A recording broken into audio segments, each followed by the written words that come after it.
So what does the Savannah Bananas have in common with George Costanza from Seinfeld? Seems random. It's not. They both believe in this principle. Do the opposite of normal. The opposite. What is normal anyway? If normal gets us normal results, then do the opposite. George Costanza was famously saying in one of those episodes, he was complaining to Jerry and Elaine that every instinct he has is wrong. And if every instinct he has is wrong, then it was suggested to him by those friends, hey, do the opposite. So what does he do? He walks up to a woman, an attractive woman who's staring because they ordered the same lunch. And then he walks up and asks her out, says, I live with my mom. And she magically says yes. And thus, do the opposite is born. Well, that's what Jesse Cole, founder of the Savannah Bananas baseball, says. Here's the thing. You can do what's normal, but that's not going to get you to the next thing. His goal is to make the Savannah Bananas the greatest show in sports. And in some ways, they are. Here's what happened. He realized they were more than baseball. And he started experimenting. He said, well, what does everybody else focus on? They focus on the game, all these other things. What if we focused on adding something that others don't? What if we danced? Now, he got resistance at first, but then a whole bunch of his team members started dancing. And by the third time that they started dancing, the players that danced willingly and had fun with it were the most in demand. Everybody wanted to talk to them, get signed things, get their autographs, get whatever signed. They were the most popular players, and people started to expect it. People would come and just cheer because they knew that the dance was coming. So what if we did the opposite of normal? And that's really the goal here, is that, comedy thinking, yes, and is very much about what if? What if we tried this? How about this? How might we? Yes, let's do this idea. And it's focused on actual process versus outcomes.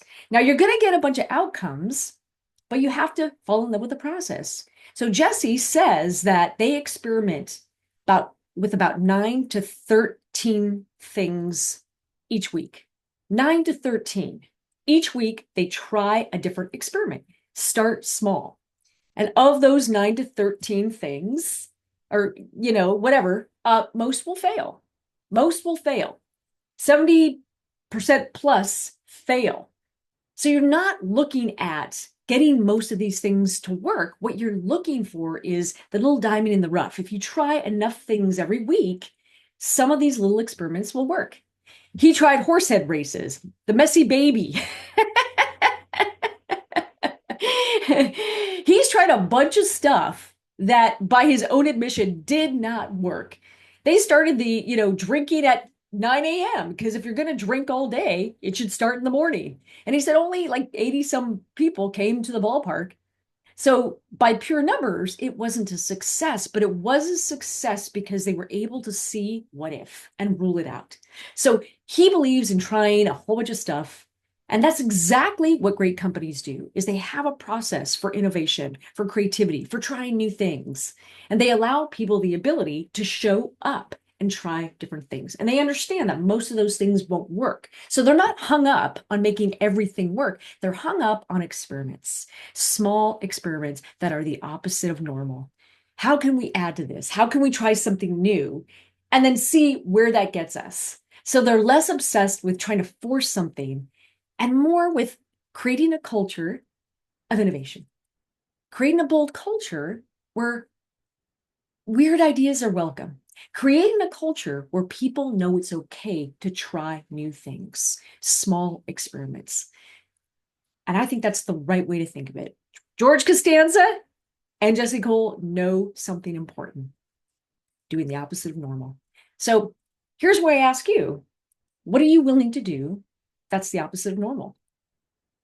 Is it important that you try new things? Yes. What are you willing to try? And if you run a team, what are you willing to allow your team to try? And how are you tracking those? And what kind of results are you getting? Because this constant innovation mindset is what Jesse calls it. Constant innovation mindset is so important. That's how we grow. And it isn't about the failures. It's about understanding the process and making sure that you're constantly evolving. That's bold culture. So, what are you willing to do this week? What are you willing to allow your people to do? And if you're a solopreneur, great. What are you doing that's pushing that constant innovation mindset? But what are you willing to do? That's the opposite of normal. Because normal gets normal results, and that's what everybody expects. So, like in comedy, so much of the punchline works because it subverts expectations. It takes that punchline, it misdirects, it throws you into a new direction that you didn't see coming. And that's, I think, a beautiful thing. So that's what I'm working on. And that's this week's newsletter. Hope you enjoy it. And if you haven't seen the Savannah Bananas, go see them. Now, I've tried to get tickets. Here's a little confession. I've tried. They came to my area and I kept trying to refresh, get those tickets. Wasn't able to.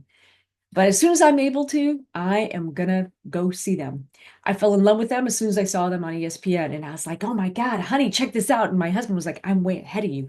To me, it's like Globetrotters meets Yellow meets Savannah meets baseball.